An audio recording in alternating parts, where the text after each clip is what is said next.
Going on, guys? It's Greg here, aka NYPrepper.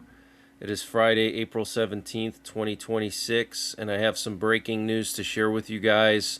Right now it is 15:13 Eastern Time here in the United States, and I wanted to update you guys on the situation with Iran. We have major breaking news. It looks like Iran has agreed to reopen the Strait of Hormuz, at least temporarily, while peace talks continue between the U.S. and Iran. Also, we have some very concerning news coming out of Europe. The Europeans and the U.S. are preparing for Russia to use anti-satellite weapons, potentially nuclear anti-satellite weapons in space.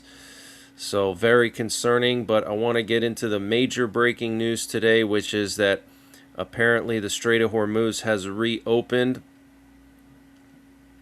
So here's a post from Trump on his Truth Social account this afternoon. He said, Iran has just announced that the Strait of Hormuz is fully open and ready for full passage. And here we also have another tweet of him saying the USA will get all the nuclear dust created by our great B-2 bombers. No money will exchange hands in any way, shape, or form. The deal is in no way subject to Lebanon either, but the USA will work separately with Lebanon and deal with the Lebanon situation in an appropriate manner. Israel will not be bombing Lebanon anymore. They are prohibited from doing so by the USA. Enough is enough. Wow, so Trump saying that Israel is prohibited from bombing Hezbollah in Lebanon, and he's saying that we're going to get the nuclear material out of there. The Strait of Hormuz is apparently reopened. This is all according to Trump, okay? Then he also posted this saying that Iran, with the help of the U.S., has removed or is removing all of the sea mines. And he also wrote, a great and brilliant day for the world. How many times have we heard him say that? We'll have to wait and see if this sticks or if this all falls apart in a couple days. He also said Iran has agreed to never close the Strait of Hormuz again. It will no longer be used as a weapon against the world. So very, very interesting. And Iran did confirm that the Strait of Hormuz is open with coordination of the IRGC following the implementation of the original ceasefire, once Lebanon was finally included. An Iranian official told Reuters that significant differences remain between Iran and the U.S., including on nuclear issues, and that serious talks are still required. They also stated that there is no truth to claims that Iran has agreed to give up its enriched uranium to the U.S. A preliminary deal would need to lead to the lifting of sanctions and compensation, an Iranian official told Reuters. So Iran is not agreeing basically with what Trump said. Okay, Trump said that we're going to get the material. We're not going to give Iran a penny. Iran is saying that we're not going to give away our material, and we want compensation, and we want sanctions to be lifted. So who's right? Who's making up stories here? I don't know, but it looks like Trump is stretching the truth quite a bit here.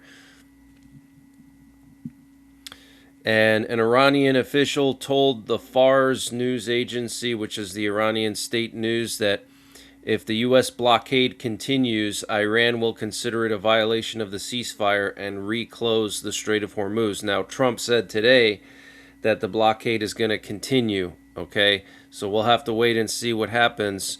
And Netanyahu said today that at the request of my friend, President Trump, we agreed to a temporary ceasefire in Lebanon at his request. We have not finished the job. There are plans to deal with the remaining rocket and drone threats. I will not elaborate. Okay, so Netanyahu confirming that he spoke with Trump and agreed to not bomb Lebanon for the time being. And an informed source told Tasnim News Agency, that's in Iran, that if the ceasefire in Lebanon had not happened today and yesterday, then Iran intended to attack Israel last night. Okay, so very concerning.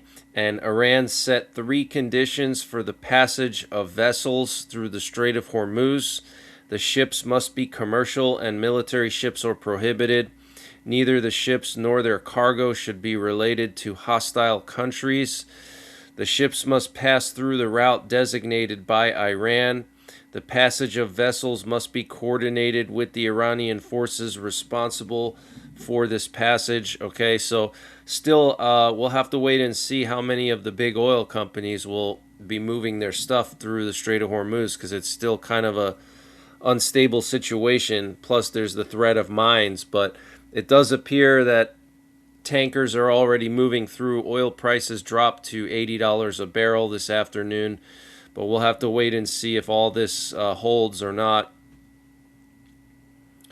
A senior Iranian official told Reuters that navigation through the Strait of Hormuz will be in coordination with Iran and the IRGC. So the ships are going to have to coordinate every time they go through. It's not just going to be free passage, okay?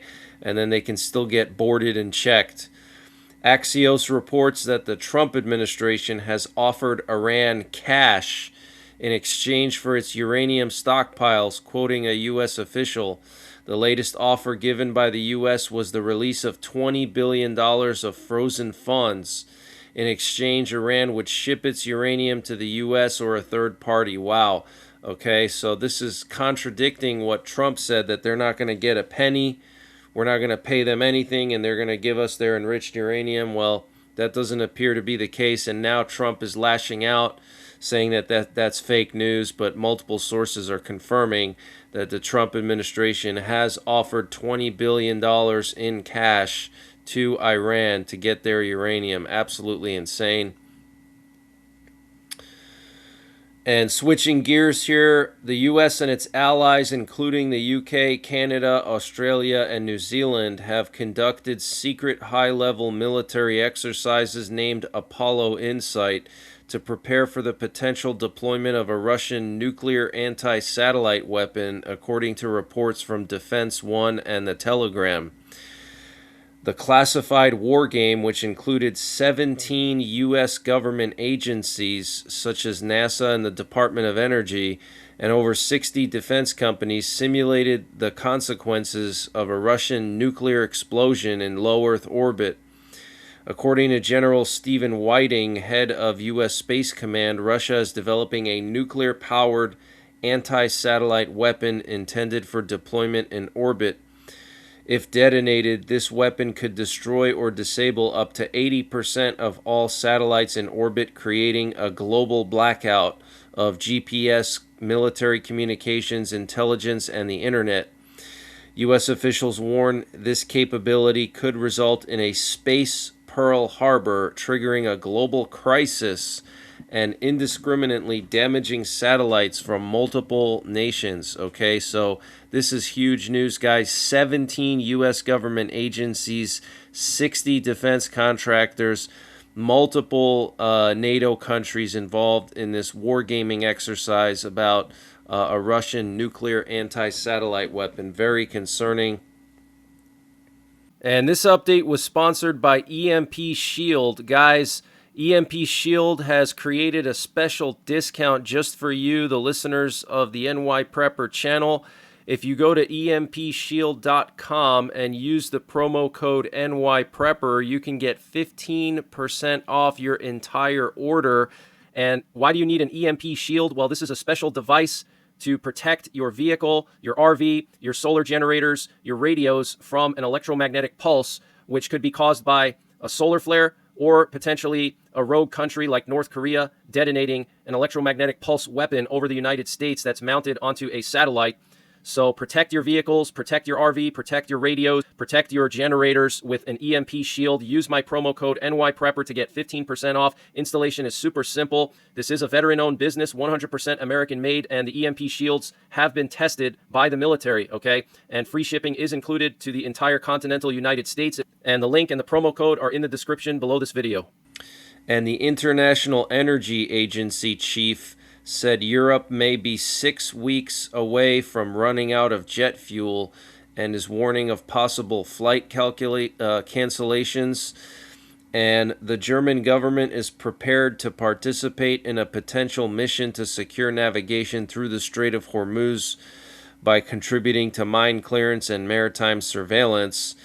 And Sergei Shoigu, Russia's former defense minister and one of Putin's closest friends, warned yesterday Finland and the Baltic countries that Russia may act under its right to self-defense. He claims Ukrainian drones are flying through the Baltic and Finnish airspace into Russia and says Russia could respond accordingly, citing Article 51 of the UN Charter. Wow, very concerning. And speaking of Russia, last night 2 Russian drones flew into Romania, according to the Romanian Defense Ministry. Air defense systems monitored 2 aerial targets moving in the border area. One of the targets entered our country's airspace with radar contact lost 16 kilometers southeast of Chilia Vechi over an uninhabited area. So this is the second time in about a week that Russian drones flew into Romanian airspace. Okay, so they're testing NATO's responses.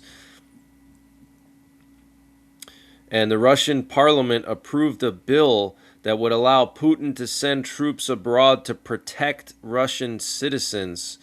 Okay, so remember when they did that, when they went into Crimea for the first time in 2014?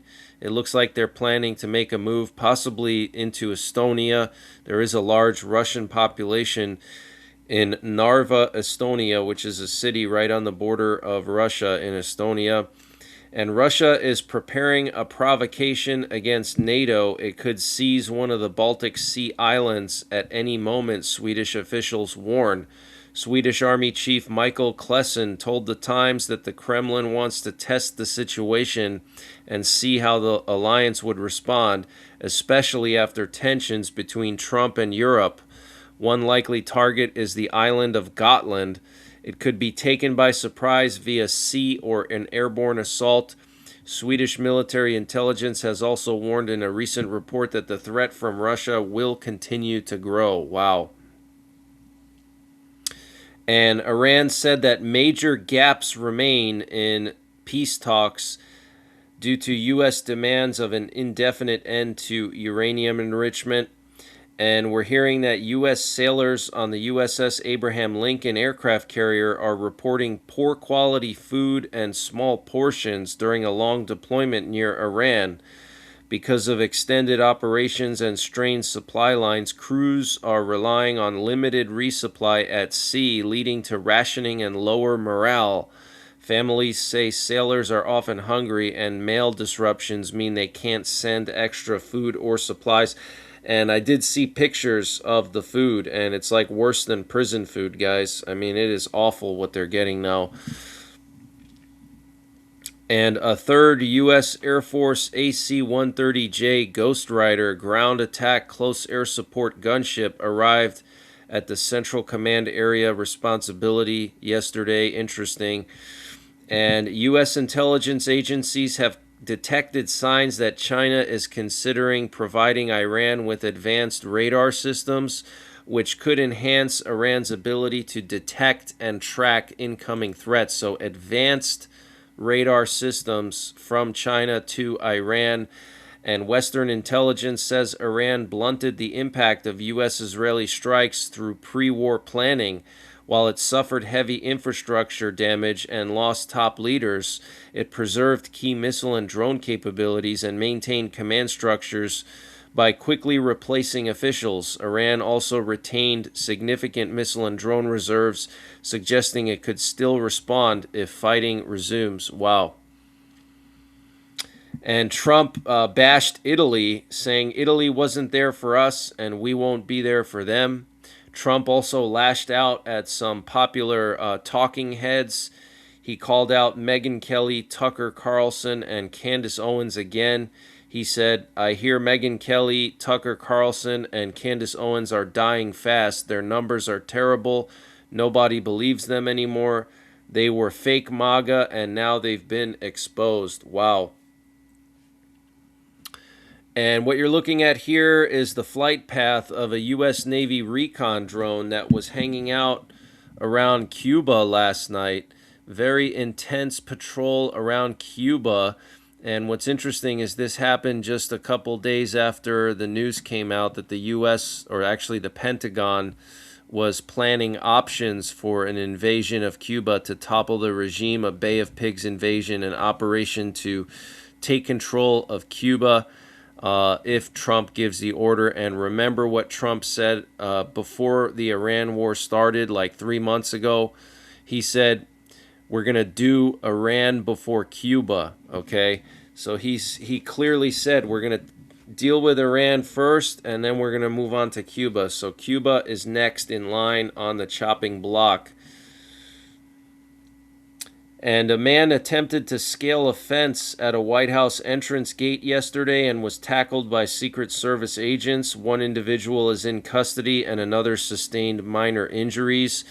And historic flooding is ongoing in northern Michigan, and it's expected to continue through this weekend. There's going to be more rain over there tonight, and there's still over a foot of unmelted snow in the upper peninsula. The Manistee River has reached record flood stage levels. This could be the highest level that the Manistee River has ever reached. So very, very concerning. Keep those people up there in northern Michigan in your prayers. But that's the latest breaking news that I have. I might be back later on tonight with a live update. So until then, take care, God bless, and don't forget the 3 Ps. Prepare, practice, and persevere. And this update was sponsored by MyPatriot Supply. Guys, MyPatriot Supply is doing a $100 discount on their 3-month emergency food supply. And to get the discount, you got to go to preparewithnYPrepper.com. The link is in the description down below. The normal price for their 3-month kit is $800, and they're selling it for $700. That's $700 for 3 months of emergency food, up to 2,000 calories per day for 3 months, and it has a shelf life of 25 years, all packed within rugged, watertight buckets that don't take up a lot of space. You don't have to worry about rotating anything. You don't have to monitor expiration dates. You don't need a massive place to keep all your food. You can fit all this food in a tiny closet in a studio apartment. So use the link preparewithnYPrepper.com to get $100 off the MyPatriot Supply 3-month emergency food supply, and the link is in the description below this video.